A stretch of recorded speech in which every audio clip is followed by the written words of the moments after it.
Hello from Smoky Mountain Chickens. How are you guys doing today? So, time to move some of the chicks out of the incubator because we have a ton of babies and I'm not sure if all of them have hatched yet, so I need to get in here and look at some of these eggs, but a lot of them are super dry and they're ready to go to the brooder room. So if you guys want to follow and see what I've got, let's go.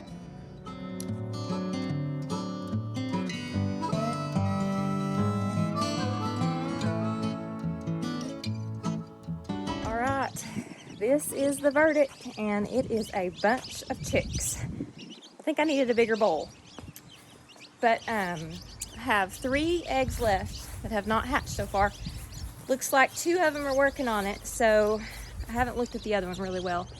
But this is a super good hatch rate nonetheless, and we're gonna get these babies under the brooder and warmed up.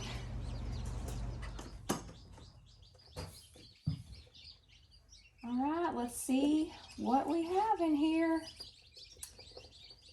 And for anybody that's watching that is not familiar with the breed that I have, they are Cochin Bantams. Millie Fleur is the color, which is a large variety of color range. If you looked at my birds on the other videos, we have a large variety in our flock, a lot of patterns and colors. Very neat. Just I raised them in traditional and blue. And some people call the lighter ones calico. They have really beautiful foot feathering and they don't get over 2 pounds. They're an awesome breed. They're just so docile. They're like silkies, but more energetic and playful. They can see, so they have a brighter personality.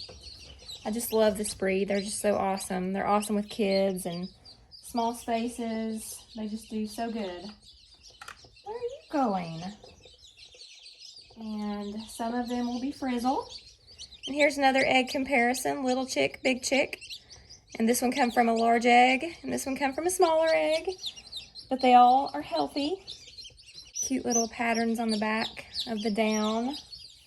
And I do find that some of the lighter birds will be a more calico color, maybe like Blueberry if y'all are familiar with her. But they're all pretty. You just gotta have all the colors. You just got to get a wide range of chicks, and then you just never know what you're going to get.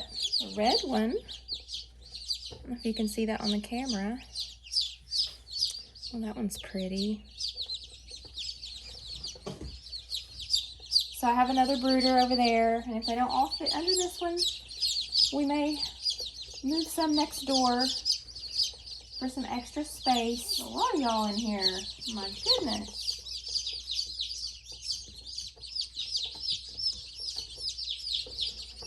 Oh, I got chicks coming out my ears.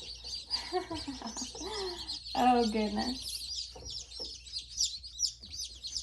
I think y'all are going to have to go next door. There's just a lot of you. Alright, so everybody's tucked in. I've showed them where their heat is. Got fresh food and water. And somebody in there is chirping. So I'll check them probably a couple more times today and make sure that they're still under the heater and doing well. And look at that one. That one's wanting to come out and say hello.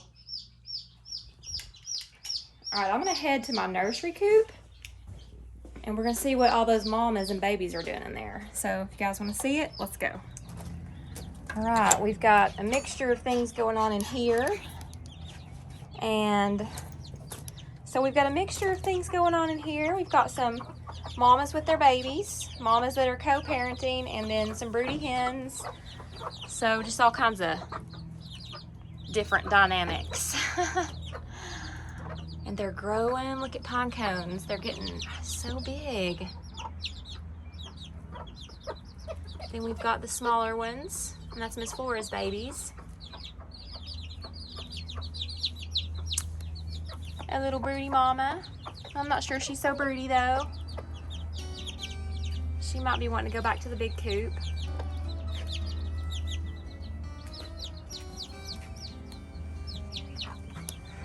I've got a new broody right there, Moody Broody. Another one, she's not so sure she wants to be. One of my other mamas who has give up some of her duties, she's not doing a whole lot of momming. She's give her babies away to the other mom, Miss Flora. Whatever works. And then she's questionable. She screamed at me the other night whenever I went to check eggs, so I put her over here, but she's looking like she's not gonna go for this idea, so she may be moved back as well. So yeah, so just lots of movement and excitement in this coop. It's just so fun here.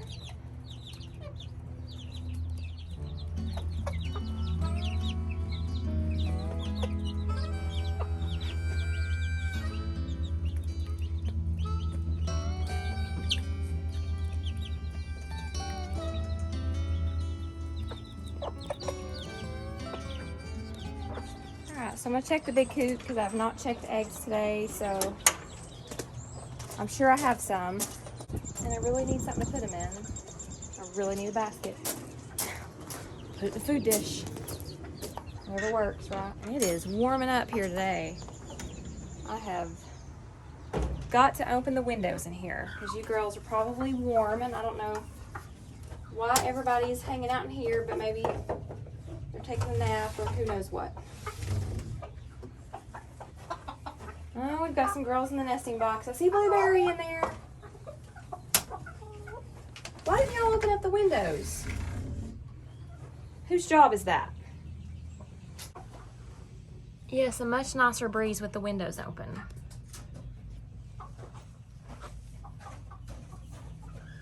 Oh! Goodness. Alright, nobody. Well, I don't know who's in there. Oh, that's Miss Blueberry. Okay, well, 2 eggs. Slackers. All right, I've got my 2 eggs. I guess everybody's just late today, and that's okay. Happens, right? I'm headed in for lunch. Starving. Okay, got my chicken chores done. Wednesdays are usually a busy day here with hatch day, especially when I have a lot of babies, trying to get them moved. And I've still got a couple in my incubator we're going to keep an eye on, and probably definitely be moving one under the house pretty soon in the brooder room because it was zipping, which means it's almost got all the egg opened up around it. And yeah, a lot of exciting stuff. And I will continue to update you guys throughout the day, and see you soon. So I'm here to plant some of my seeds, and these are my wildflowers. It's going to be a wildflower garden with sunflowers. And I've got quite a few packs of sunflowers, so I'm not quite sure which ones I'm going to put in. I think the ones that grow really tall, I need to space out further. I think anywhere between 1 to 2 feet in order for them to get that height, because I planted them close together last year and they didn't get very tall. But the year before I gave them more space and they got really tall. So I'm going to plant some sunflowers, different varieties, and I'm also going to sprinkle in a bunch of wildflowers through here, and we're going to see how it turns out. All right, the first one I'm going to do is the teddy bear sunflower. Probably going to be one of my favorites, but they only grow 24 to 36 inch in height, so I'm going to put them a foot apart from each other. So the next one is going to be the American Giant hybrid, and it grows 14 to 16 feet, so it definitely needs to be a couple feet apart from each other. Wow, and that is a big seed. Let me get it out of here. Wow, look at that.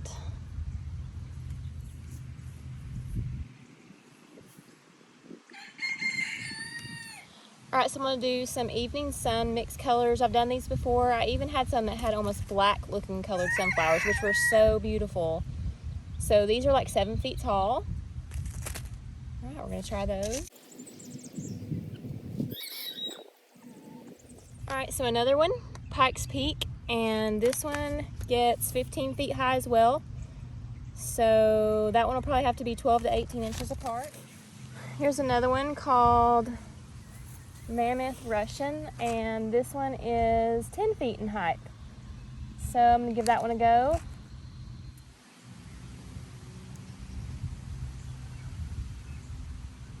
All right, so I've got a zinnia mix and wildflowers, bird and butterfly mixture, and some coneflowers, and I have extra wildflower mixes, and I'm just going to saturate the whole area with all these little seeds so a whole bunch of them will grow up through here, and we're going to see how that turns out.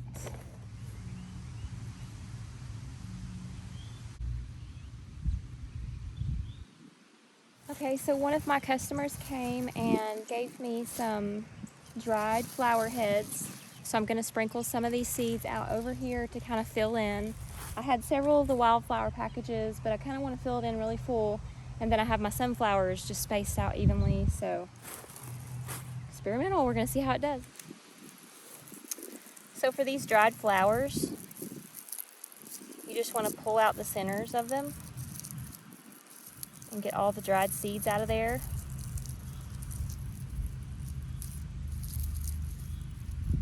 And then just sprinkle them out. It's a bunch of little seeds. And they're ready to go. They're ready to be put on top of the soil, and then you just cover them lightly, and you want to water them really good.